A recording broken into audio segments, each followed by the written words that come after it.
So it's been over a decade and South Africans are still living in the dark. Eskom has predicted that 100 days of load shedding could be ahead of us. That's in the winter season, and that's in a worst case scenario if the system challenges persist. But what exactly are these challenges and how have they contributed to us getting here? Let's get you some insight now. Bring in the University of Johannesburg's physics professor, Hartmut Winkler, who joins us via our telephone line. And it's great to have you on the program, Prof. Thanks so much for your time. I mean, already we're getting predictions that, the load shedding we're going to see this year may be the worst yet. A clear sign that, whatever issues there were have certainly not been fixed. If anything, they might have gotten worse. Exactly. I think it's becoming clearer to me that what's happening with some of the power plants which have broken down, and particularly those of the coal plants, is that they seem to have long-term problems rather than short-term problems. Because Eskom's already looking a year ahead, and during the whole year they're not really expecting the number of kilowatts lost to decrease significantly. So that suggests to me that amongst the coal plants which are experiencing problems, there are some which, just trip, as they call it, and then they can be brought back in a relatively short time. But that there's also some which have got long-term problems which may require repairs which could possibly be uneconomical.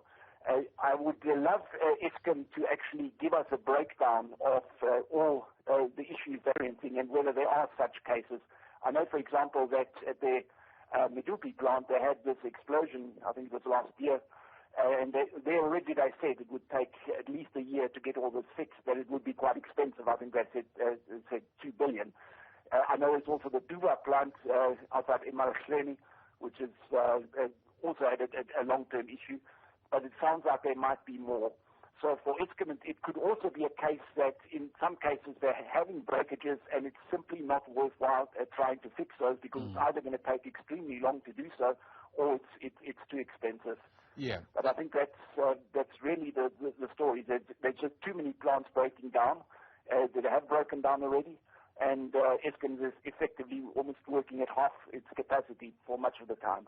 Unthinkable when demand we know is increasing at the very least because we know the population is increasing. But, typically when you have a car that's old and that is, frankly, a whole lot more expensive to fix than to get a new car, you opt for the latter. You just opt for getting a new car. But that's not necessarily possible in our context, is it? I mean, we can't just do away with our current plans because that would leave us with absolutely nothing, especially because the provisions that have been made within the integrated resource plan can only really start coming into effect as early as next year.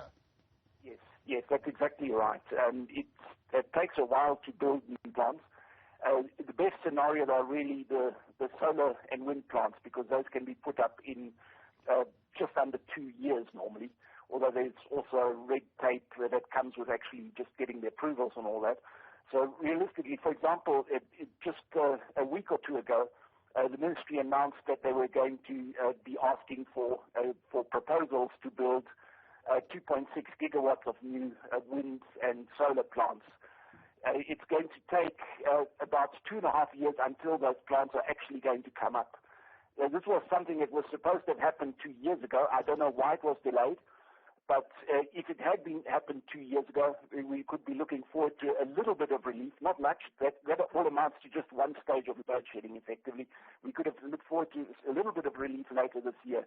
As it is now, we're going to only get that relief in 2 years' time. And what after that?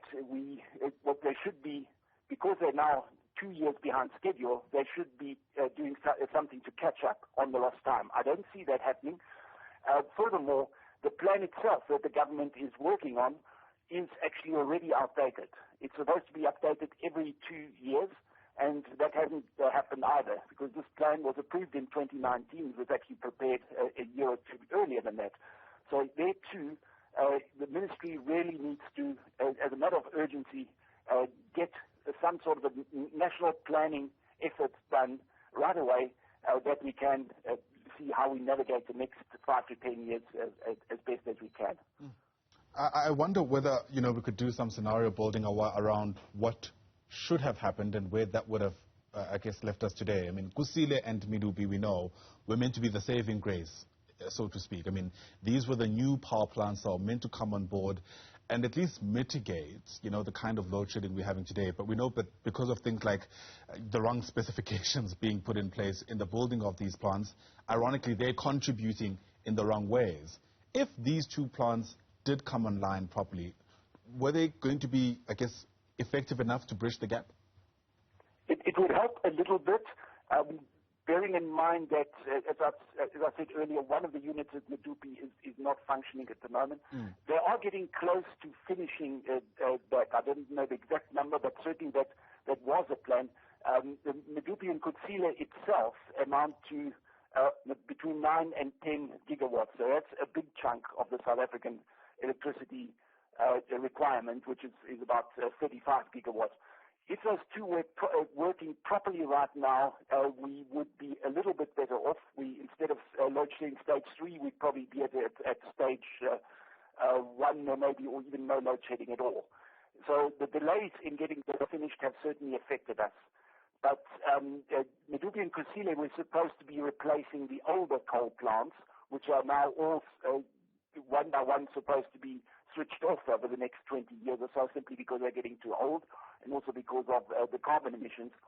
And that's all being delayed because, yes, if we just did switch them off now, yes, we would be in even more trouble than we actually are. So they're trying to keep those going beyond their normal lifespans. And yes, as you say, as with old cars, when you try and do that, you can, but you are going to be experiencing a lot more breakdowns, and it could ultimately end up more expensive than actually building something new. Yeah. We also know that, of course, the controversies don't end there. I mean, depending on who you speak to in government, even just relying on coal is a controversial issue, right? We know that typically the world over, there's this kind of drive to move away from coal because of its contribution to greenhouse gases and the kind of impact it has on the climate. How much of, I guess, the pulling in different directions from government level is contributing to us not finding solutions? Yes, I think it's quite worrying that we have a Minister of Mineral and Energy Affairs who is certainly perceived to be pulling strongly in the direction of specifically coal, but also gas and nuclear at the expense of renewables, whereas we have a president who seems to be talking very strongly in favor of renewables. If we look at the picture, South Africa has got a much larger fraction of coal power right now than almost all other countries in the world. Where we should be at this stage, especially because we have got good conditions for both solar and wind, is that we should be at this stage running roughly half of our electricity from wind and solar, and the remainder from coal and nuclear.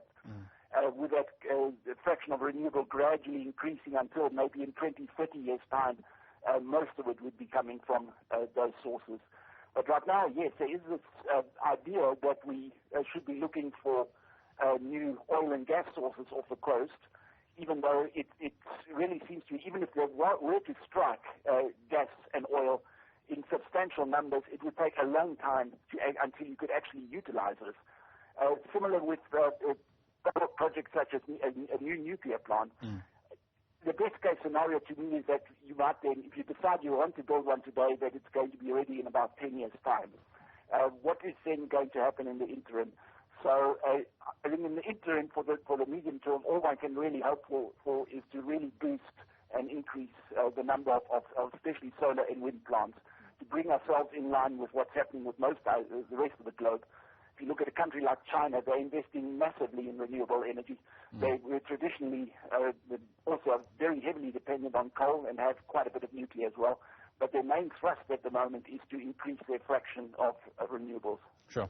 Seems like hope is kind of the few things we've got left going for us. Thanks very much indeed for your take. Really do appreciate it. UJ Professor of Physics, that is, Professor Hartmut Winkler, joining us there via our telephone line.